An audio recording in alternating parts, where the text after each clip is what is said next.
এ রাজ, তুই এই মাসের বেতন দিয়েছিস? হ্যাঁ স্যার, আমি তো এই মাসের টাকা দিয়ে দিয়েছি, আবার এক মাসের অ্যাডভান্স টাকা দিয়ে দিয়েছি। Very good. মোবারক, তুই দিয়েছিস? না স্যার, আরো 2 মাসের বাকি আছে।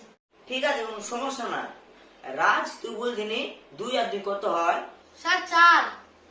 Very good, very good. Mubarak বলছিনি 362, 90 আর 4 কত যোগ হয়? না স্যার, পাচ্ছি না। ননসেন্স! তোকে আমি এই শিক্ষা দিয়েছি? রাজ, আমার ডায়েরি আর পেনটা দে তো। এলেন স্যার। তুই খুব ভালো ছেলে রে। রাজ, মুকেশ আম্বানির বোন নাম কি রে? কেন স্যার, নীতা আম্বানি। এক্সিলেন্ট। ইয়াই নালে আমার ছাত্র। এটা মুবারক, দেখ, দেখে শিখ। জীবনে তো পড়াশোনা করবি নে, মানুষও হবি নে। বলতো মুবারক, নবাব সিরাজউল্লাহর দাদুর নানার নাম কি ছিল বল? না স্যার, পারবো না। এবার তো তোকে মেরে ফেলবো রে। दिमाग खराब हो जाएगा। मैं माँ अम्मा बहन पे आ जाऊंगा। मैं इनकी इनकी अम्मा बहन पे आ जाऊंगा।